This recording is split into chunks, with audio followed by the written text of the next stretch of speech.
नहीं बचोगे वानर।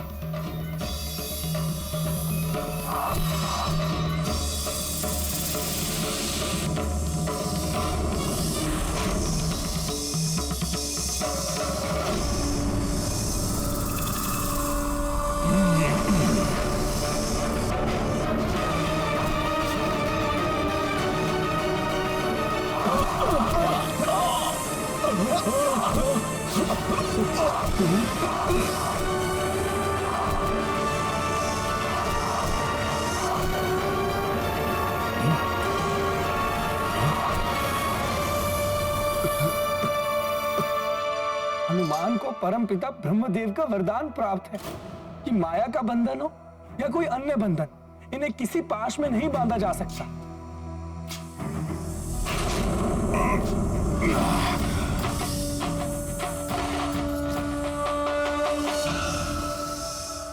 किंतु प्रभु श्री राम तो साधारण नर के रूप में हैं। क्षत्रिय धर्म की मर्यादा में बंधे होने के कारण कभी अस्त्र नहीं उठाएंगे।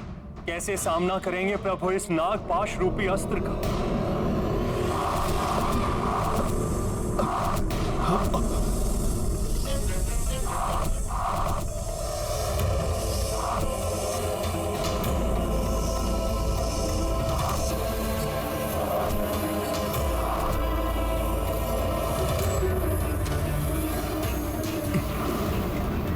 प्रभु,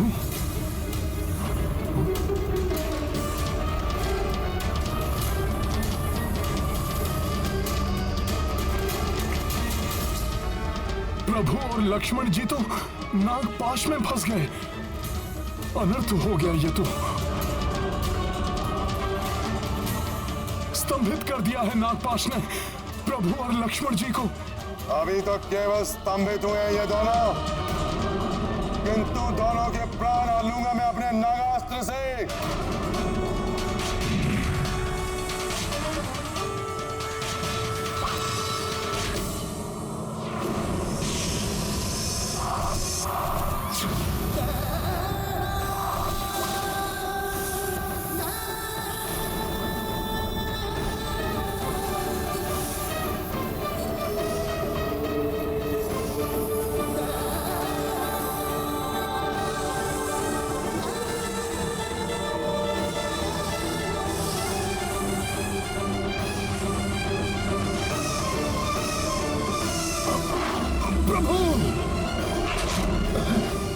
लक्ष्मण भैया, लक्ष्मण जी,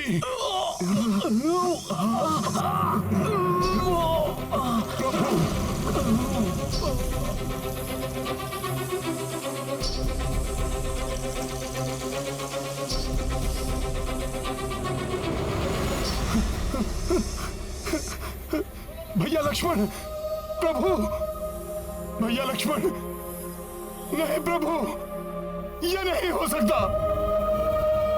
मेरे नेत्रों के समक्ष ये सब हो गया और मैं कुछ नहीं कर पाया। धिक्कार है मुझ पर और मेरे बल पर।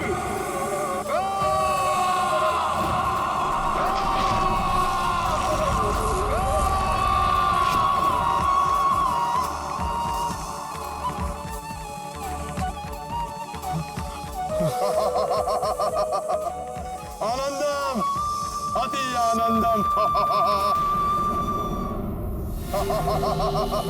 दुष्ट मेघनाद,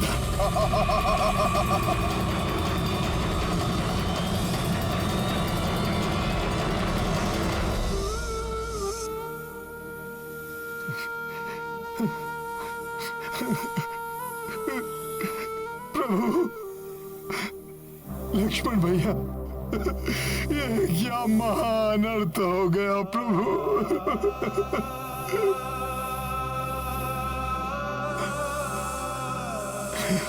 मेरे साथियों की ये दशा।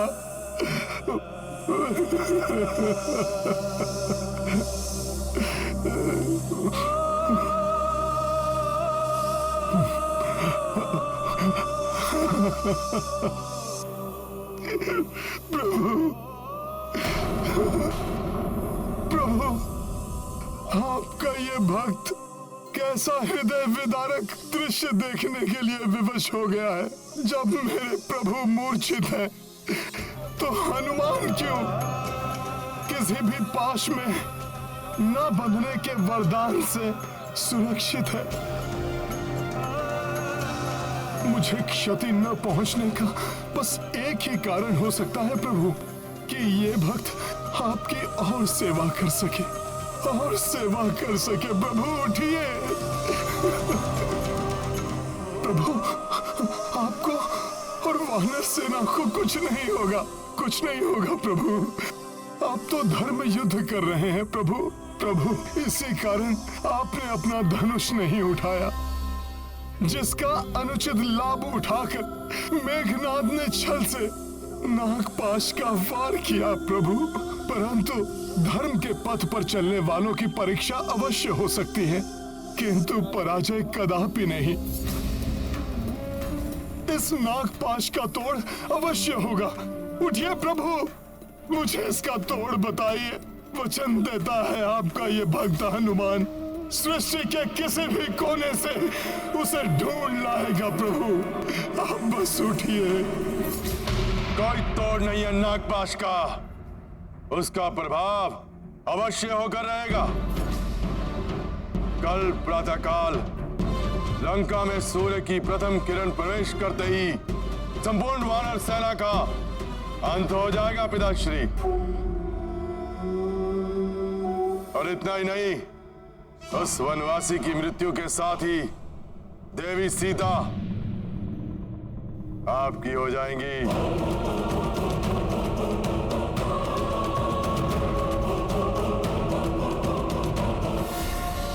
क्या हुआ पिताश्री?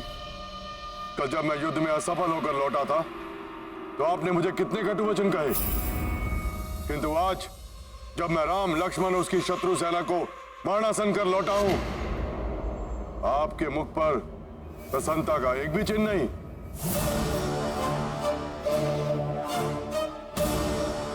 प्रसन्नता मुझे अवश्य होगी पुत्र, परंतु तब जब ये समाचार वो सीता सुनेगी, वो तड़पेगी, तब मुझे प्रसन्नता होगी।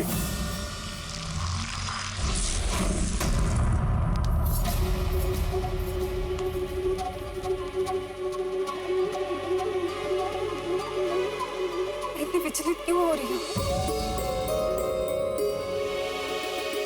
ऐसा प्रतीत हो रहा है जैसे किसी अनिष्टकारी शक्ति ने भीतर से जकड़कर बांध लिया हो मुझे।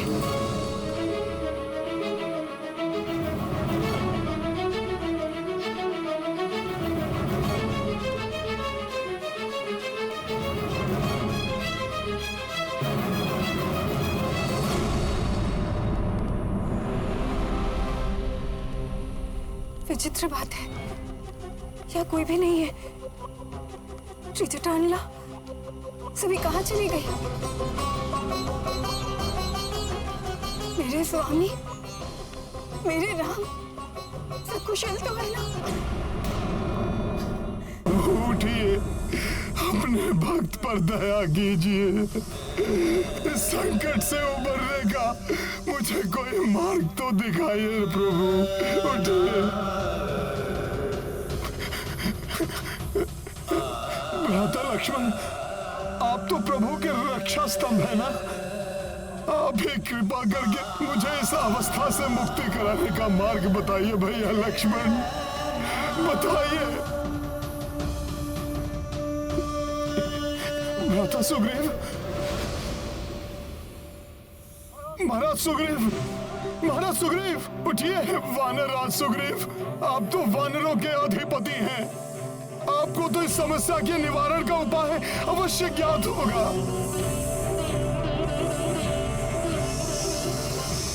मामा जामवंत,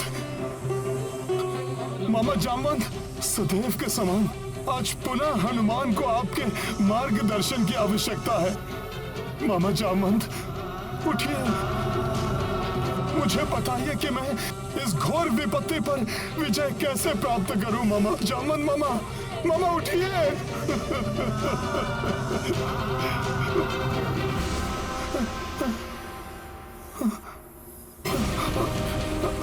युवराज अंगद, केवल नील गवाई गवाक्ष कोई कुछ क्यों नहीं बोल रहा? हनुमान इस संकट को दूर करने के लिए तत्पर है, परंतु इसका उपाय ज्ञात नहीं है मुझे। उठो, मेरी सहायता करो।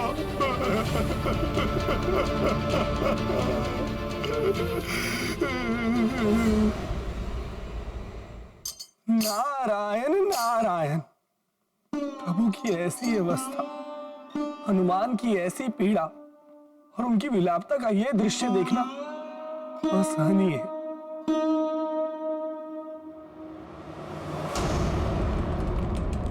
मैं चाहता हूं कि सीता अपने पति उस वनवासी की पराजय और उसकी आसन्न मृत्यु का दृश्य अपने नेत्रों से देखे। जाओ, पुष्पक विमान पर ले जाओ उसे, करने दो उसे अपने पति के अंतिम दर्शन। उसके पश्चात लाचार होकर उसे मेरा कहा मानना ही होगा।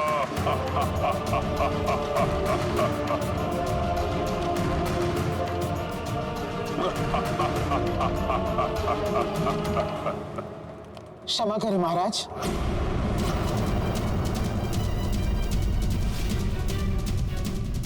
मुझे ही विश्वास नहीं कि कोई श्री राम का अहित कर सकता है, तो फिर देवी सीता को यह विश्वास दिलाना और उन्हें आपके विमान पर युद्ध स्थल जाने के लिए विवश करना असंभव है। विवश करना होगा उसे, अन्यथा तुम सबको मृत्यु दंड देने के लिए विवश हो जाऊंगा मैं।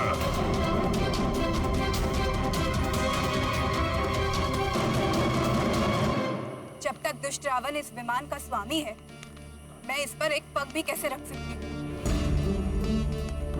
और मुझे ये ज्ञात है कि मेरे स्वामी को कोई क्षति नहीं पहुंची होगी, इसलिए मुझे जाना स्वीकार नहीं। चलना तो तुम्हें होगा ही, अन्यथा हट करोगी तो हम तुम्हें बलपूर्वक लेकर जाएंगे।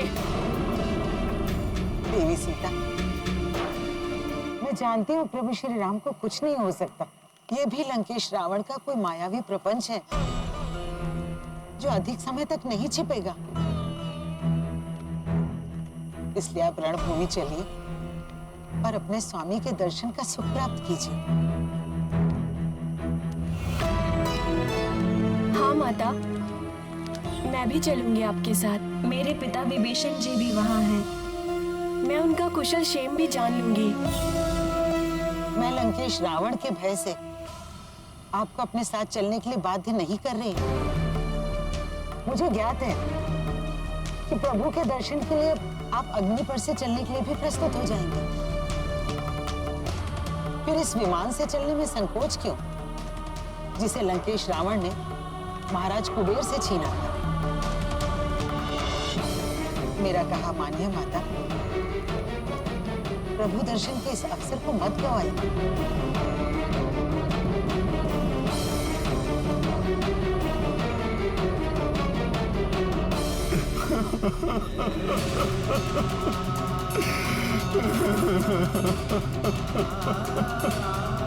प्रभु, भैया लक्ष्मण,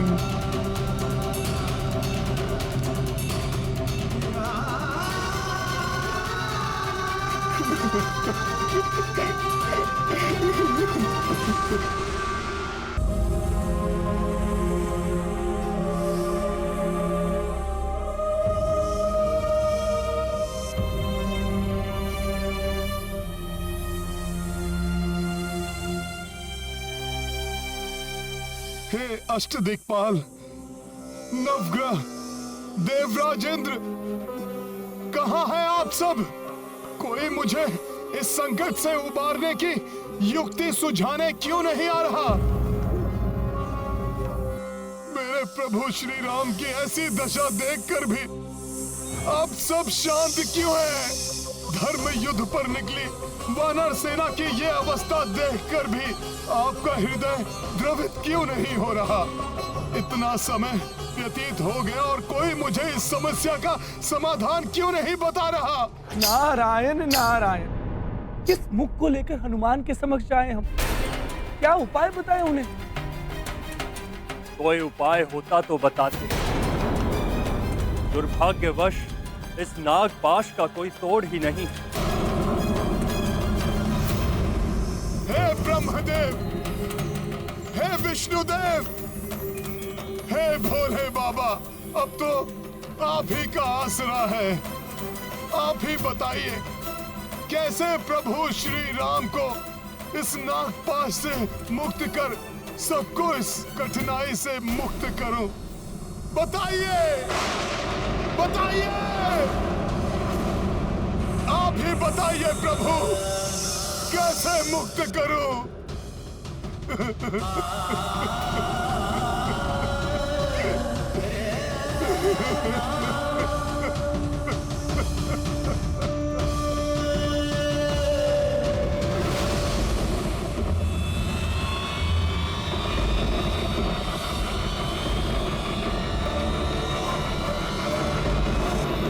यदि प्रभु श्री राम नहीं तो हनुमान नहीं,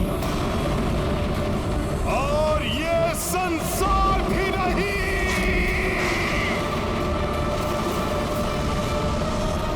आप त्रिदेवों को मुझे नागपाश का तोड़ बताना ही होगा, बताना ही होगा।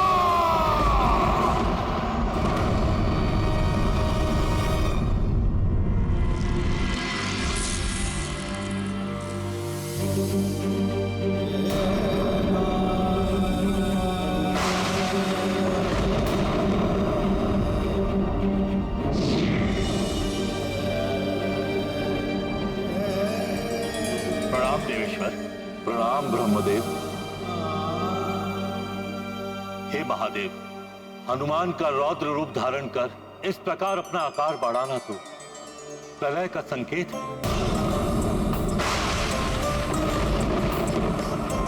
हे महादेव, राम अवतार का प्रयोजन तो रावण वध एवं उसके पापों से संपूर्ण सृष्टि को मुक्त कराना था,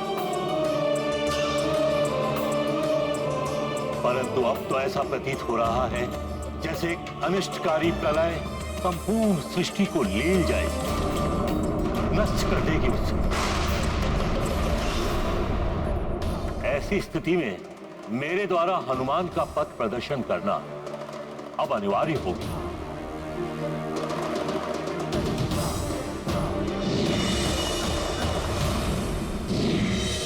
पुत्र हनुमान,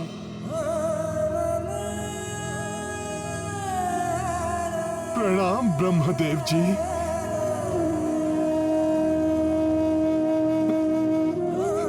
देखिए ना कैसा अनर्थ हो गया।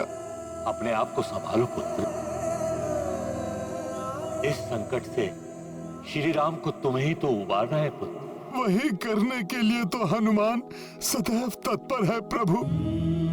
प्रभु सेवा तो मेरे जीवन का प्रयोजन है। इस संकट से मुक्ति मेरा उद्देश्य है। परंतु मुझे बताइए ब्रह्मदेव जी, ये कार्य कैसे पूर्ण करे हनुमान? पुत्र, नागपाश का तोड़ गरुड़ देव जी के पास ही है। तुम्हें उनको यहां लाना होगा। सृष्टि की स्थापना से गरुड़ों एवं सर्पों की शत्रुता सर्वविदित है पुत्र। उन्हें देखकर सर्प भयभीत हो जाएंगे और प्रभु श्री राम एवं वानर सैनिकों को अपने पास से मुक्त कर भाग खड़े होंगे। धन्यवाद प्रभु। तब तो मुझे अतिशीघ्र बैकुंठ जाना चाहिए। नहीं पुत्र, ये प्रभु नारायण के विश्राम का समय है, और जब नारायण विश्राम कर रहे होते हैं तब गरुड़ देव अपनी माता विंता की सेवा में रत रहे। हे ब्रह्मदेव जी, आपने मेरी उपाय बताकर मेरी चिंता हर ली। मुझे प्रस्थान करने की अनुमति दीजिए। जाओ पुत्र, परंतु एक बात का अवश्य ध्यान रखना। तुम्हारे पास कल प्रातः लंका में सूर्य की पहली किरण के स्पर्श करने तक का ही समय है। प्रणाम ब्रह्मदेव जी। तुम्हारा मनोरथ सिद्ध हो पुत्र।